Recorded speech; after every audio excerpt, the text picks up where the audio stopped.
Well, we need to establish goals. Listen, this is the weekend we honor the service and sacrifice of the finest among us. You know, more than 1 million that died to defend this nation.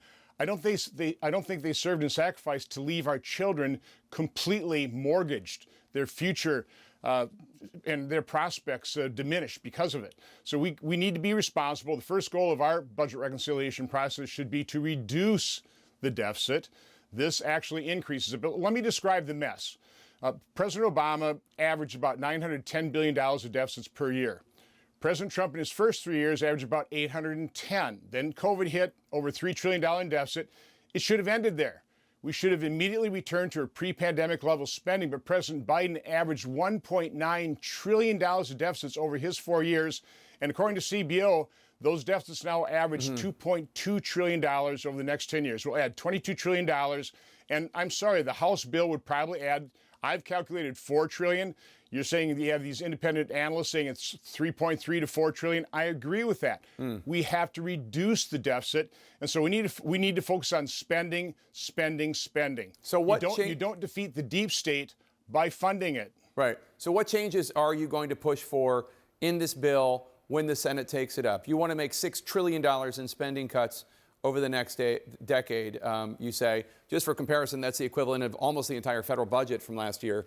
Here's where all that money went last year. We're just holding up a chart. You already know the percentages here of how much is going to Social Security, Medicare, Medicaid, the Pentagon, and on and on. Where would you make cuts?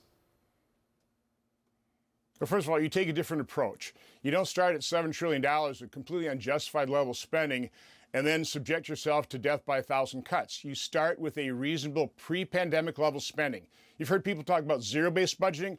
I'm talking about a budget of 5.5 to 6.5 trillion. Those are options from Clinton, Obama, and Trump, where you just take their actual outlays, plus them up by population growth and inflation, leaving Social Security, Medicare, and interest untouched. That would leave you somewhere between 5.5 and 6.5 trillion dollars. So you start there, but you have to do the work, and you need the time to do the work. I have to believe when you go through $7,000 billion of spending, if you go by it line by line, like DOGE has done, you will find hundreds of billions of dollars, and I've proven this in terms of where the spending occurs, hundreds of billions of dollars of spending that if you eliminate, no one would even notice it other than the grifters who are sucking down the waste, fraud, and abuse. So President Trump has suggested So you got to do the work. Yeah. President Trump has suggested that the debt is not really top of mind of his concerns. He wants Republicans to fall in line.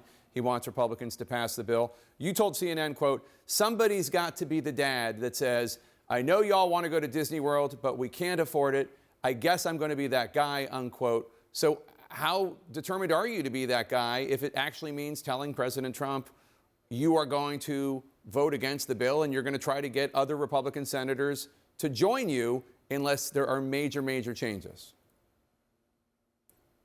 Well, in 2010, I sprang out of the Tea Party movement, and as I did parades, I would shout, this is a fight for freedom. We are mortgaging our children's future. It's wrong. It's immoral. It has to stop. I haven't changed. My campaign promise in 2010 and every campaign after that was to stop mortgaging our children's future. It's immoral. It's wrong. It has to stop. And so he may not be worried about that. I am extremely worried about that. That is my primary goal running for Congress. This is our moment. We have witnessed an unprecedented level of increased spending, 58% since 2019, other than World War II.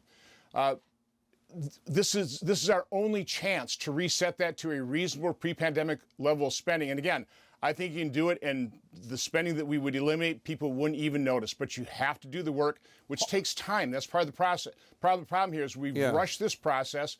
We haven't taken the time. We've done it the same old way, exempt most programs, take a look at a couple, tweak them a little bit, try and rely on a CBO score, and then have that score completely out of context with anything that really we ought to be talking about, like the $22 trillion of additional deficit over the next 10 years. So we're out of time, but I'm just wondering if you could just give me a number. How many other Republican senators do you think share your concerns and are willing to work to make major changes to this bill? I think we have enough to stop the process until the president gets serious about spending reduction and reducing the deficit.